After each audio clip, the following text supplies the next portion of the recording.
let's be honest. The president doesn't reach out to anyone. People are brought to him. I mean, he doesn't, like the people you mentioned that you were going to call a trial. Those aren't, some, Pennsylvania Republican official. I mean, that's not somebody who was in the Oval Office communicating with the president. Well, right? Well, with respect to the Arizona Speaker of the House, that is someone the president reached out to. He also reached out to governors. He reached out to the governor of Arizona. He reached out, and again, Republicans, his allies.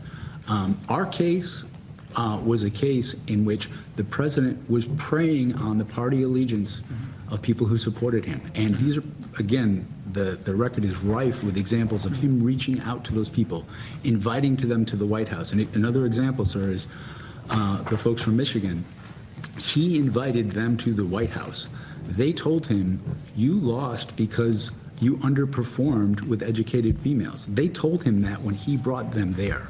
And again, our case was filled with examples of that. Were you planning on calling John Eastman as a witness? I do not believe we would have, but we would have welcomed if the defense called him. Okay. It gets tricky, though, for the defense to call him because the people like Eastman and Clark and, Rudy Giuliani and Sidney Powell, I mean, they were shrouded by the special counsel as, co-conspirators 1 through 6. And so they all feared that they were going to be prosecuted if they said anything. Isn't that fair? Well, they were co-conspirators. I can't get into what was in their mind or not. I can tell you some of the co-conspirators met with us in proffers and did interviews with us. And so the idea that someone like Rudy Giuliani, who sat with a proffer for us, he was available as a witness, and we would have welcomed President Trump calling him as a witness. Boris Epstein sat for an interview with us. We would have welcomed calling him as a witness. Kenneth Chesborough would have welcomed it. What's up, everybody? Welcome back to the channel. Okay, picking up right where we left off yesterday, we're continuing this deposition, and it's going to be pretty great. But, I would have a question for that. I wonder what Jack Smith would have gained from having Chesborough and Giuliani testify. Like, what are you going to gain from that? Like, I'm just curious as to what this evidence is that they have against him. Like, once again, he keeps putting this out there like, oh, we have some Trump allies that are willing to testify against him. Like, what are they going to say? What are they going to actually give you? These people know that the documentation, everything was on the up and up. Sure, once again, it might have been a novel theory that they were implementing, but even still, it's not a new theory. It's one that has been used before to success, I might add, back in 1960. Once again, going back to that. But I love this, that, oh, well, we've got allies willing to testify. Well, what's the evidence? Where is the evidence? Is that the only evidence you have? Is there testimony? Like, once again, he's saying that they're trying to coup the government here. How are they trying to coup the government? Through the judiciary? The only proper way you can quote-unquote coup the government, which it's not really coupping the government, if the judiciary approves the court cases, like if he wins, if they can actually prove fraud, once again, which they didn't, but at the same time, with all the evidence that we've uncovered now, if they would have went through with the case, all the Chinese ballots, once again, all of the machines connected to the internet, the irregularities in Arizona, in Georgia, in Pennsylvania v. Texas, folks. I really wish the Supreme Court would have litigated Texas v. Pennsylvania, because that, folks, that's a constitutional question that needs to be answered. But this is the intro, so you guys make sure and smash that like button for me. Subscribe if you're new around here. Share this video anywhere and everywhere you can. Click the join button, sign up, and become a member. And without any further ado, folks, let's just continue on. Why didn't you charge any of those folks? I'm sorry? Why didn't you charge any of those co-conspirators? As we stated in the final report, we analyzed the evidence against different co-conspirators. My staff determined that we did have evidence to charge people at a certain point in time. I had not made final determinations about that at the time that President Trump won re-election, meaning that our office was going to be closed down. Right. You've had a 30-year career as a prosecutor. You've prosecuted gang members, right? Yes. You've prosecuted organized crime members, right? Not as much. But, surely one of the, fundamental principles of prosecutorial work is you work from the bottom up, and you try to get as many fact witnesses to work with you.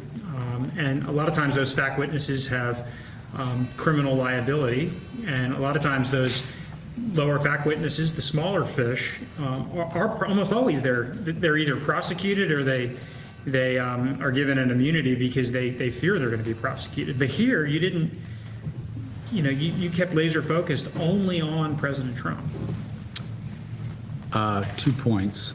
One, as I said, we were considering prosecutions of these people, and I think I don't want to say what the ultimate conclusion would have been, but that was something that was being considered.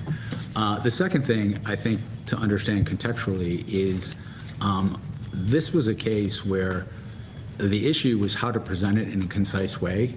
We had so many witnesses, again, so many witnesses who were allies of President Trump available to us to testify. This was not a case where we needed more witnesses. It was a case where we needed to be able to present the case in a streamlined way because there was so much evidence. Okay, that's kind of a fascinating question right there. How come they didn't go after any of these other people, right? Like, sure, you had Georgia go after some of these people. Did they collaborate together and say, well, we're not going to bring federal charges because they're holding them accountable in the state? Maybe that was it, folks. No, I'm sorry. That's not how that works, by the way. Look, the issue at hand is never really the issue, is it? The issue isn't the fact that they had enough evidence to prove beyond a reasonable doubt that there were co-conspirators that should be charged, would be charged, and should be held to account. Once again, folks, we are talking about a massive conspiracy coming from the very top of the government to coup the government, to keep one person in charge. Once again, folks, if you look at everything in totality, okay, so Donald Trump is sitting atop the government. Well, Donald Trump is not the person doing all the legwork. It's everybody else. It's the quote-unquote co-conspirators that are actually doing all the legwork.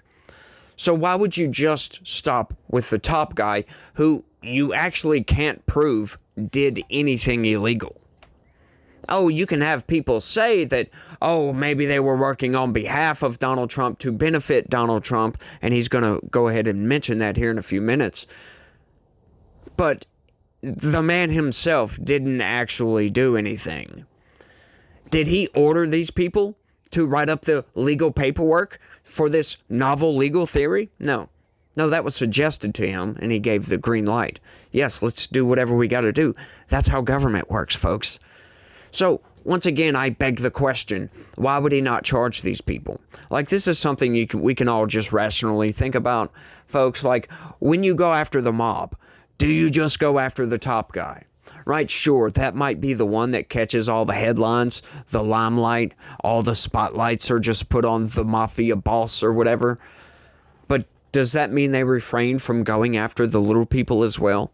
The ones that are actually on the ground doing the legwork? No, that's not what that means, folks. You go after the organization. You go after everybody. Once again, folks, if these people truly believed that this was a massive conspiracy brought from the top down of the government, meant to coup the government, meant to keep Joe Biden out of office, do you really think they're just going to see all these co-conspirators and be like, well, we have enough evidence to prosecute and convict? Well, and far beyond reasonable doubt here. Well, yeah, we're just going to let these small fries go. Folks, let's use our brains. We all know what this was about. Once again, it was a public perception campaign to make sure Donald Trump did not win election again. Let's keep going. In this book by the Washington Post reporters on page 310, you're familiar with this book. Have you read it? It's called Injustice by Lenig and Davis. No, I have not read it. Are you familiar with it? I have not seen it. I mean, I saw that it came out in the news, but I have not read Okay. it. Did you cooperate with the book? Did you talk to Carolina and Graham? They reached out to my counsel. I did not speak to them. And did you ever speak with them during your tenure at the Justice Department? No. Anyway, they report, and these are reporters. They get some things wrong. They called Chairman Jordan the chairman of the Senate Judiciary Committee. They said Speaker McCarthy voted in favor of the second impeachment, and I can confirm that it's just laughably inaccurate. And so reporters get things wrong, and so if that's the case, please flag it. But in the book on 310, the reporters write, as each new tranche of information about fake electors came in, members of Smith's team intermittently raised the idea of opening separate case files on Giuliani, Eastman, and others. Each time, however, Smith dismissed the idea. He said he did not want the office getting bogged down and potentially prosecuting those around Trump. Is that? I don't think that's accurate. I did make the decision that the first case we brought was going to be Donald Trump, and I was aware that there was evidence against other people, but I don't think that characterization is accurate. Okay. But hang on, dude. That the end result is the same. You never charged those people. Anyway, let's keep going. People with different views than you can say the special counsel's office is only interested in prosecuting President Trump because an election's coming up and he's going to be the Republican nominee. And the special counsel works for a Democratic president. The special counsel works for a Democratic attorney general. And so the special counsel's laser focus on President Trump is simply to prevent him from either being the party's nominee or being a successful party's nominee, or at the very least, keeping him off the campaign trail. How do you respond to that? All of that is false, and I'll say a few things. The first is the evidence here made clear that President Trump was, by a large measure, the most culpable and most responsible person in this conspiracy. These crimes were committed for his benefit. The attack that happened at the Capitol as part of this case does not happen without him. The other co-conspirators were doing this for his benefit. So in terms of why we would pursue a case against him, I entirely disagree with any characterization that our work was in any way meant to hamper him in the presidential election. I would never take orders from a political leader to hamper another person in an election. That's not who I am, and I think people who know me and my experience over 30 years would find that laughable. Aside from the fact that you were very, very vehement that you wanted Donald Trump in trial before the election. You wanted this thing to end before the election. He filed, I can't even count the motions at this point. I covered those on the channel, by the way. Got those in the backlog. If you guys want to go check those out, they are there. All the evidence is there. Motion after motion after motion after motion for an expedient trial. He wanted to move it along expeditiously, just as fast as he possibly could. So, once again, folks, what would be the reason for that?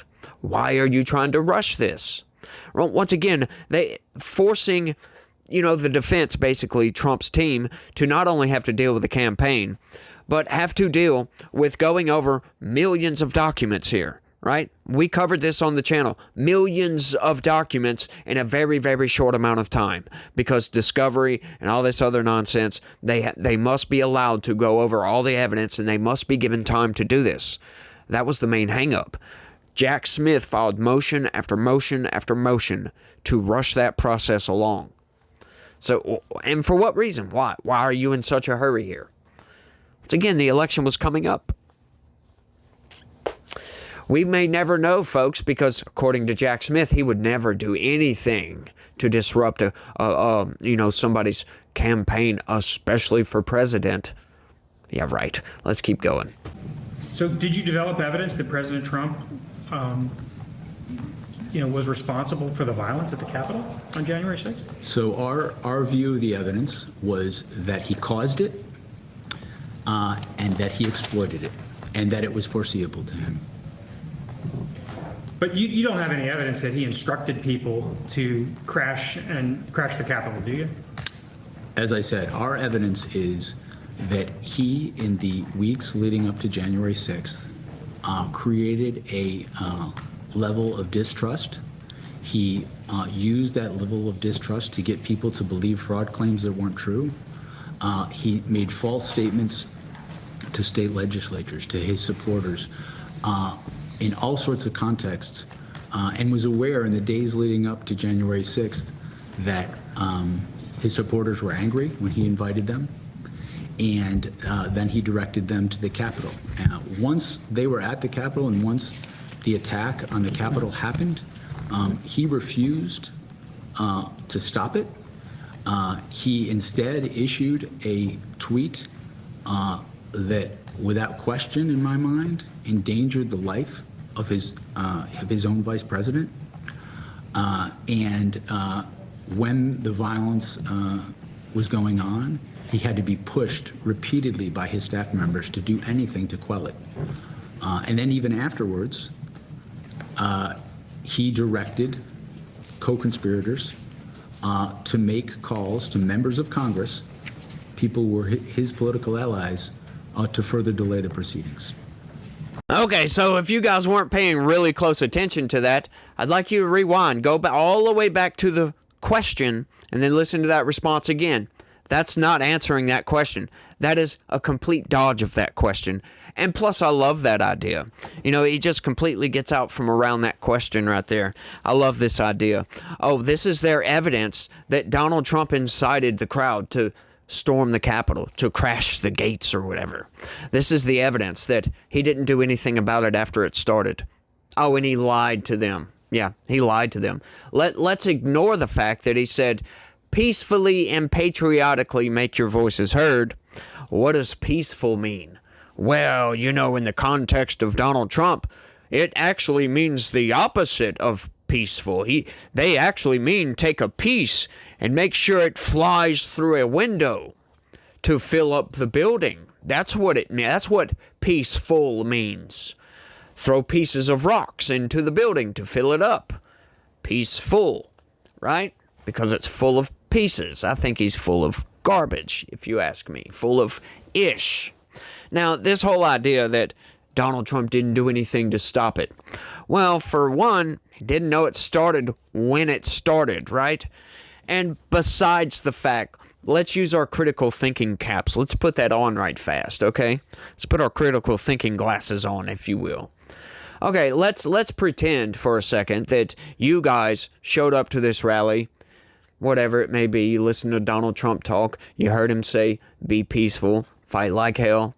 Hey, let's add all of it in there. You got to fight like hell. They're stealing the country from you. They stole this election. There was fraud, rampant fraud, blah, blah, blah, blah, blah, blah, blah. You've seen some evidence for fraud. And let's be peaceful, blah, blah, blah, blah, blah. So you go over to the Capitol and you see, hang on, there's a freaking riot going on. So you're like, hey, might as well jump right on in, right? So you're in the middle of this riot. Giant crowd, right? Thousands of people there. Okay, so what could possibly make you stop and go home? Or, seriously.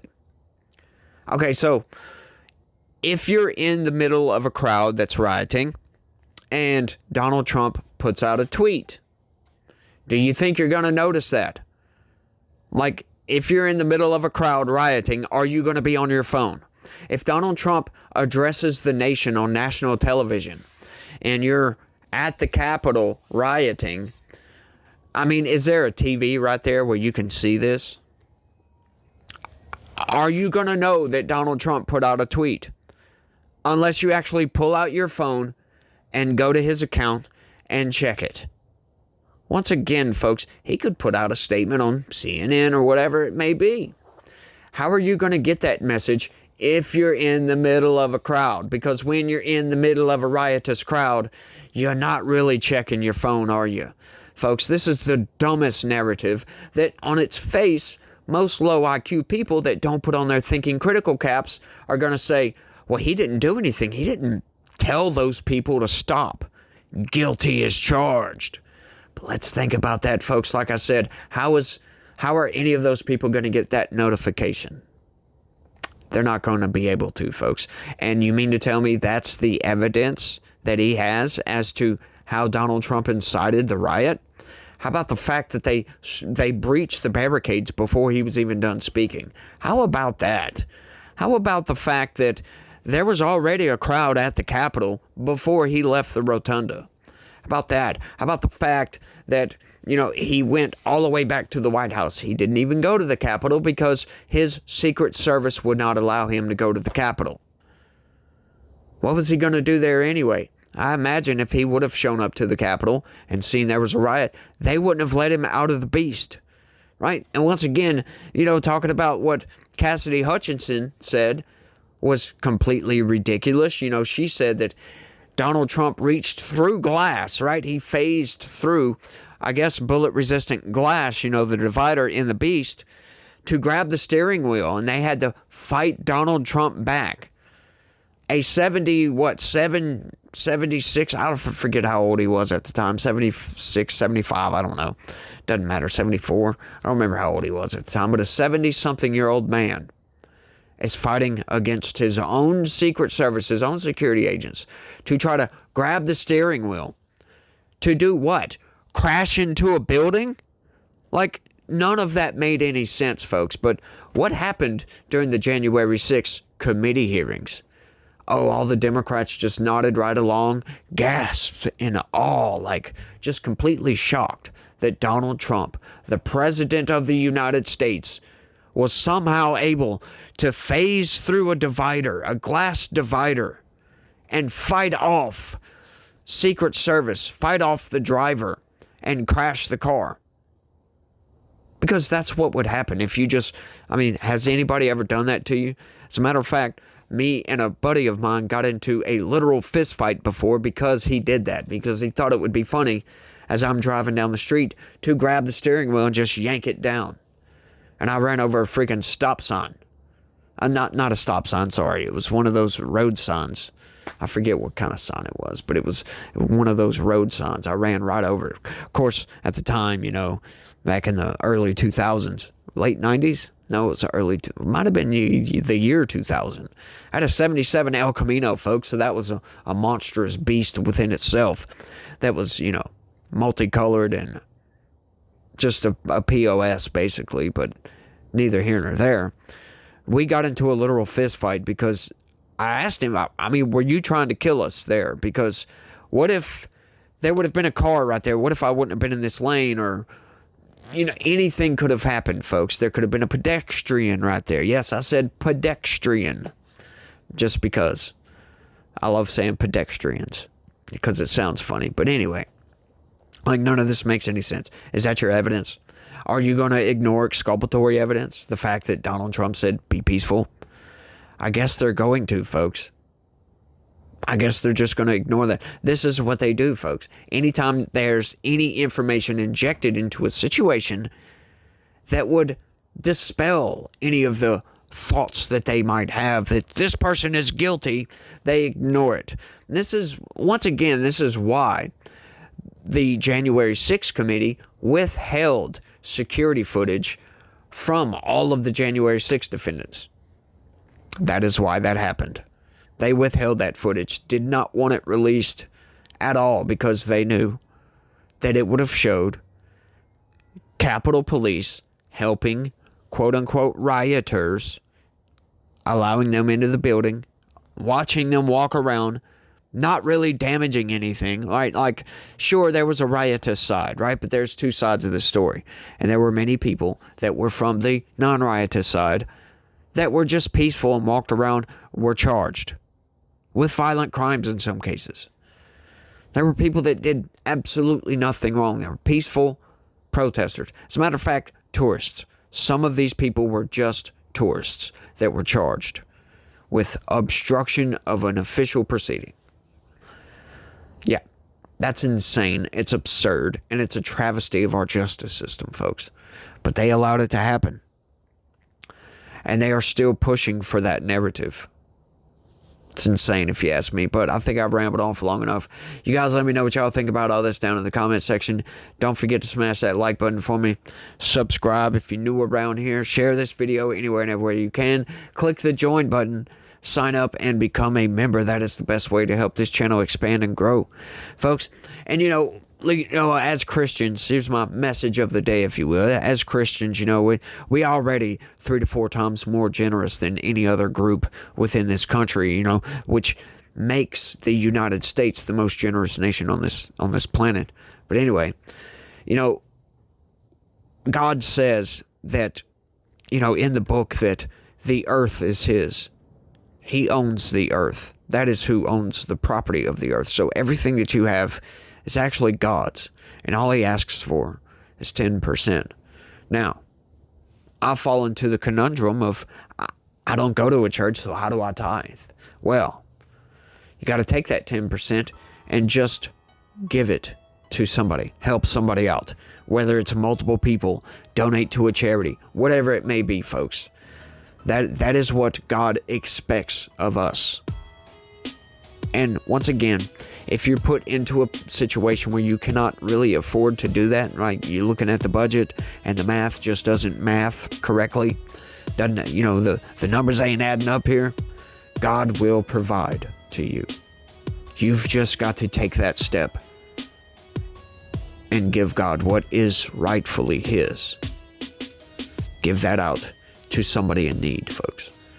This is what we must do. Now, I will admit I am guilty of not doing this. I try, right? But I am also guilty of not doing this. But nevertheless, that is what is expected of us. That is what is expected of us, and I will endeavor to do my best, folks. That's all we can really do, is do our best. You guys try to have a good day. Stay logical.